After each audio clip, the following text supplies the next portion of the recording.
That's right. Yes, that's it. Here. Good boy. Sit. Good job. Heel. Good boy. Good boy. Good.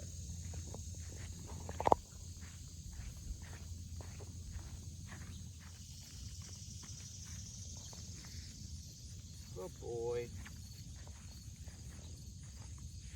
Sit. Good. Good.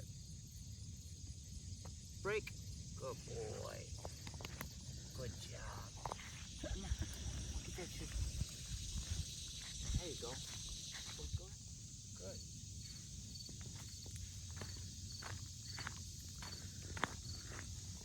Good. Good boy. Good.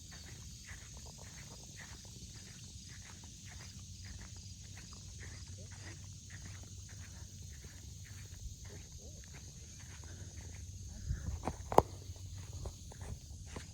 Great. Good boy. Yeah. Very nice. Heel. Good boy.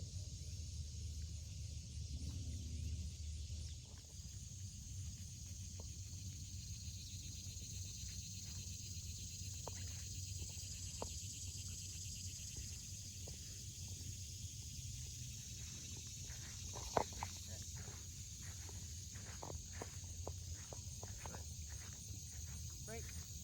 Go ahead, buddy. Heel.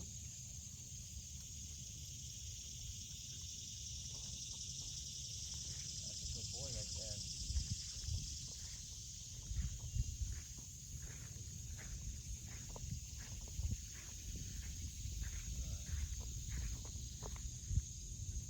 Once that behavior fails a few times, this is typical of dogs. They try a behavior that usually works. Once it fails a few times, a lot of them try a different behavior to try to achieve the same thing, which is usually getting out of the training. So you see he started to lay down right there. I hadn't seen him do that yet, but he was trying it. Okay. All right. So they're going to try all sorts of behaviors, right? And we're just going to say, nope, nope, nope, nope, nope. Yes, good. Nope, nope, nope, nope, nope. Yes, good. And what can happen in this process is they can get frustrated and throw a fit at the end of the line. That's why it takes a professional. Because it doesn't look like it takes a professional if you're watching what I'm doing right now.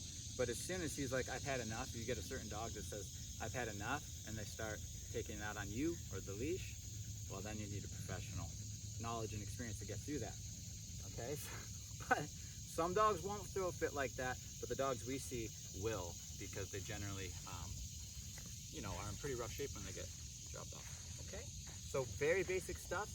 We're heeling or following to a location, sit stay, and then I release him with the word break so he can have free time. He doesn't know what to do on his free time because I said don't bark and don't go crazy, so he says, well, what do I do? He'll learn once I start bringing other dogs with us to do this, to just check out the environment. So it's kind of simulating a walk, right? You're walking around your block, say, with your dog. You have spots that you stop that he uses the bathroom. In between those spots, it's structure. It's not chaos where your dog's pulling you all around and barking and all this stuff, and then it uses the potty, and then it continues to bark.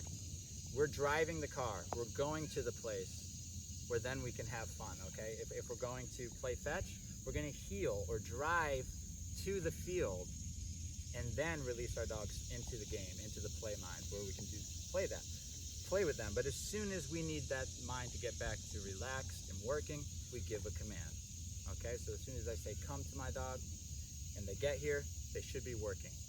If their mind's starting to get excited and playful, then it's corrected, okay?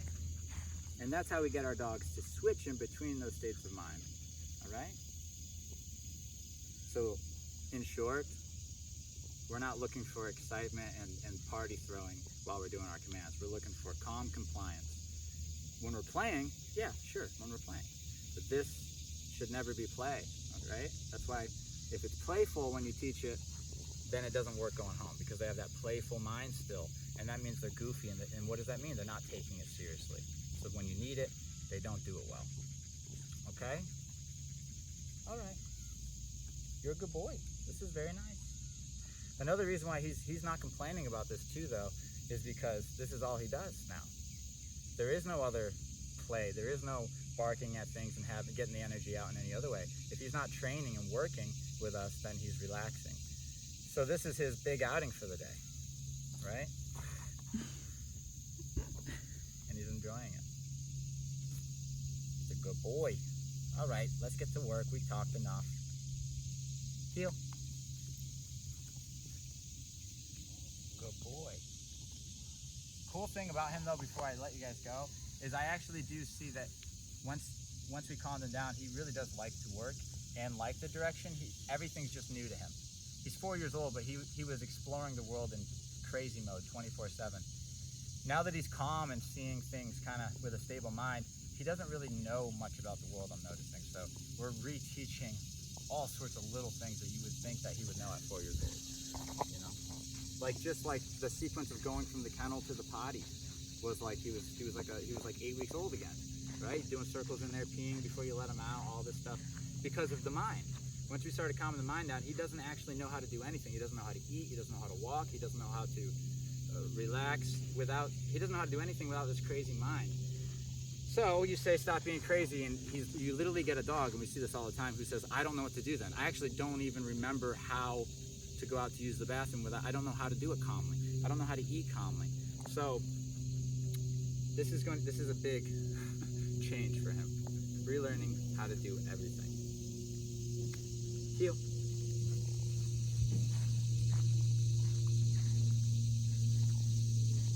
Good boy. Sit.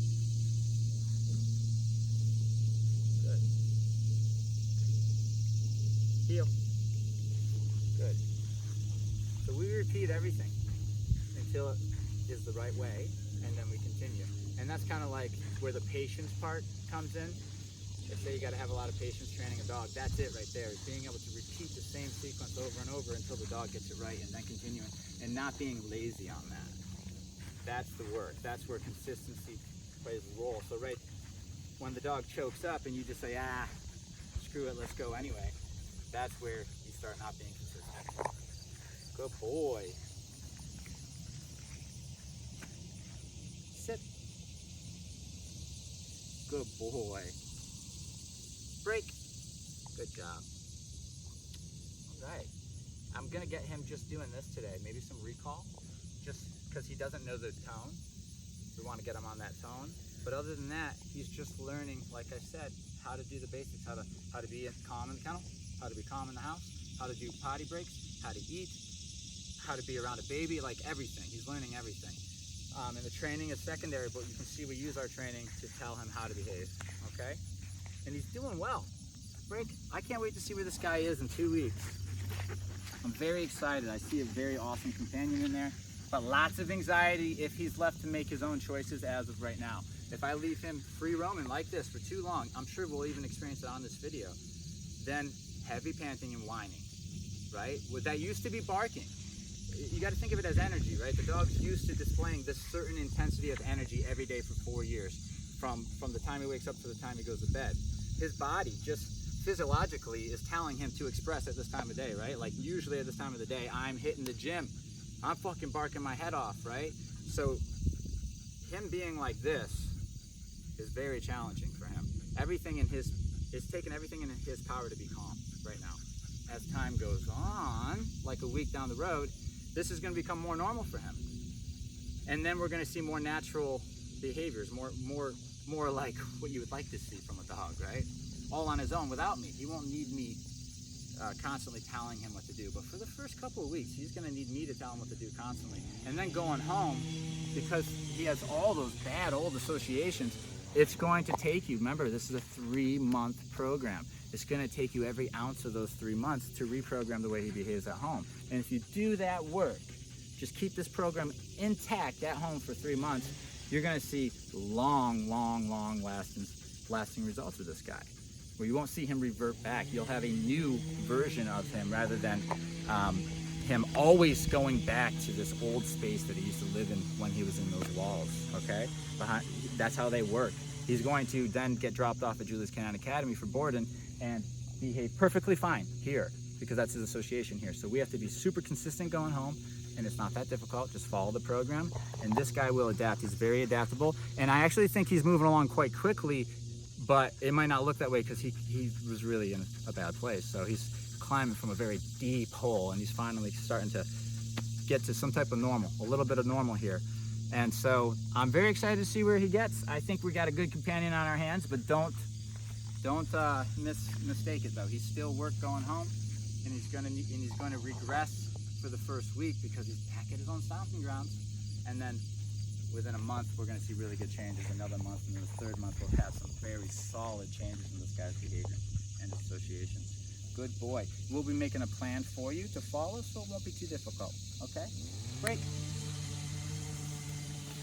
Let's have some fun now. Come on. Another thing, there's so many things to talk about with every dog because they're all slightly different, right? He needs to have physical activities in his life. He has to. He's got shepherd in him. So it's like he's yearning to do something like that. But he likes to work, so these are good things. We can't have a big part of his life, which this activity will be, causing the wrong state of mind though. So we still want to keep respectful. You see how he's playful but respectful right now? This is perfect. This is perfect. He'll still learn that he can have fun, but he has to be respectful and he has to be tuned into you way more than anything else in the environment. And we can play games with him. We can run around. I like to hike. That's what I would do with this guy. If you're a hiker or a swimmer or a runner or a biker, and if you're not into one of those things, maybe getting into one of those things for the dog, you know, the dogs are for. Something like biking and jogging and hiking, still structured, but it releases a whole lot of energy, right? So he'll sleep better, but also it gives you that, it's just all well-rounded because you still practicing leadership while you're out there, but you're teaching him how to do it in a way where he's not losing his marbles, okay? We can't have that in his day anymore. We're just gonna say no to that state of mind. So if we see him headed into that state of mind, we will disagree with it by saying no, or shushing, and tapping on the e-collar. And that will bring him back to a calmer state of mind. He's like Riggins. Yes, and you know what? This is all, so I know there's a lot of questions like what's okay and what's not okay. First of all, he's not in a down, right? If he was, that wouldn't be okay, and this is a great example, because that's him not taking the command seriously. So if you put him in a down and this starts to happen, it's gonna ruin the strength of the command, the respect of the command, and before you know it, he's not gonna be listening to him very well. And you'll have to do, the only way to get him back to listening, which there's always going to be a way after this program, is a very firm correction for the nonsense. If you're firm in the beginning when he gets home and then consistent, you won't find yourself having to correct heavy all the time on him. But if you're not consistent, you're going to find yourself correcting heavy, and you're going to find him still being inconsistent. So if I say down, the rule is calmness. If you think of it on a scale from 0 to 10, 10 being pretty much how that video you sent us, that's 10. That's like maximum energy, everything he's got, hyper-focused, bad behavior, nonsense, okay? That's dogs at the end of the leash, jumping up and down, going freaking berserk. 0, to me, is when a dog's sleeping, right? We want as close to a 0 as possible in a double down if we're telling him no bullshit. And an average down, we're looking at like a 1, which is, if this is sleeping, a 1 is just barely awake, looking around, just taking it all in. Oh, like you're just trapped in a yawn. And then you got 2, a little bit more alert, right? Then you got 3, ears up, eyes wider. 4, more intense. 5, once you hit 5, the dog's starting to think about it so heavy, panting, faster breathing. You know what I'm saying? Stress, very obvious signs. And then from there, it just keeps going up. You know, this scale I'm just making up right now, by the way, but you get what I'm saying, right? I don't know how it actually go 1 through 10, but in my mind, that's what I'm thinking. So I can see when they start to climb like that, and I hope that you can be able to too. So right here, he's at like you know, he's relaxed, but his energy level is, I'd say that's like a 2 right there. You know, 2 or 3, right? Let me show you how to turn that off completely. Let's say I have to, because that energy is now being directed towards the dog that's walking by, and it's going to turn into that unhealthy state of mind, which is important not to let him have while he's experiencing these things, so we disagree with it. So I would say shush, tap, no, down, down. Every time I ask, there's the tap there, down. It's his first time doing it out here, so you're lucky you've seen it on camera. This is the conversation. Down. Tap. Down.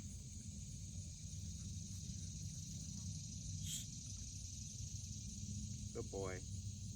A little confusion there too, because he hasn't done it here yet, but that's how I'll deal with it. Good boy. Okay, so that's 0. Break. Break. Good. If he pops up and he hits like a 2 or 3, that's gravy, baby. This is beautiful. This is a happy dog who's being respectful. You feel his body moving, not too slow, not too fast. That's that perfect, right? When he's on break. If I say break from that down, he's into a 10, we're doing something wrong. We're doing something wrong. Okay, that means something with you and his relationship. You want to know why he's being calm right now? Because his associations to me. Okay, so that's the secret. The secret is, him and me, we have this thing going on where it overpowers the environment. Okay? Our relationship is so strong, I can affect how he behaves in any environment. That's called leadership. That's called social influence. That's why he's behaving a certain way, because of just because of me being around and my expectations. It's like, and we've said this freaking 1,000 times, it's literally like the same scenario of having the cop or the state trooper driving right behind you, a little close to you actually, and you're like, am I doing something wrong, right? You start fixing your hands, you start turning the radio down, regulating the speed. You're doing your best behavior because somebody who has the ability to give you a consequence for breaking known rules is standing right there, and it's a cop, so you believe them. You start adjusting your behavior. If you can have that within your relationship, then you just pop yourself next to him and it alters his behavior based off on what he believes you would want. And that's based off the past, when you've said no in the past. Said no to that behavior and yes to this behavior. It's a lot of words just to say you need to have your dog's respect. That's what it comes down to. Okay? And that's all we're seeing here, is respect. Me and him don't know each other that well, but the relationship I formed was respect and then trust, because he was that kind of guy. It means he's happy-go-lucky, but he's just crazy. Nothing in the world impacts his decisions. Like, no human could say something and alter his decisions. This is how it was when he was dropped off here. I had to be the first, right, to actually be able to say a word and alter his behavior. And so this is becoming, well, let me say he's had training, but this seriously, him taking the commands this seriously, is definitely a first. I can tell that this is his first time. It's not my first time, that's why I can tell it's his first time. Okay? So all this like super like yes sir stuff, that's kind of going to fade a little bit as he spends more time with me. It's because it's early on and he knows for a fact that there's certain things that he used to do that I don't like and that I'll correct, and if he doesn't stop them, I'll correct firmly. So he's sitting here wondering, okay, is this off his list? Is this on the list? Is this on the list? He doesn't know yet. We haven't explored them all. By the time he understands fully what's allowed and what's not, we'll see a little less of that cop right behind you. We'll still have the respect. It's more like a parent though, like dad sitting teaching you how to drive, right? You don't have the fear, hopefully, that you have with the cop, because you don't know if you've never been arrested before or anything like that. It's scary. This is where he's at right now. I'm the state trooper and he just got sent away for the weekend, so he's like, oh God, I better be on my best behavior. He'll relax over time. But that's not what's important for you. When you get here, you're already, the association is just, good time shit show. We need you to be that state trooper. That's what I need you to be for 3 months. That's the relationship. And that's the only one I want you to concern yourself with. I don't want you to try to have this awesome balance of being like the cool buddy, but also being able to back it up. It's not there. What has to happen is you are just the state trooper for 3 months in his eyes, okay? And then he's going to treat you so good that you're going to be able to ease up on him a little bit and enter the relationship that way, rather than trying to go and be firm but also have a good time over here. And it's not going to go good because of your past association. I can get away with it because I have a fresh association and I know how my way around a relationship, right? Now, sit. Good boy. Another one of his problems. Long video, but it's for the owner. Another one of his problems is he wants to be involved in everything. So if something new comes into the environment, he's going to want to instantly drop what he's doing and at free will go up to it. That is no longer on one of his okay behaviors. He can't just drop what he's doing and go check something out anymore. That's no. Okay, that's part of the problem. That's called impulse control. If I see it, I just go and interact with it. No, that's not how it works anymore. You never go and try to interact with anything unless I've brought it to you and told you you could, or I invited you to go check it out.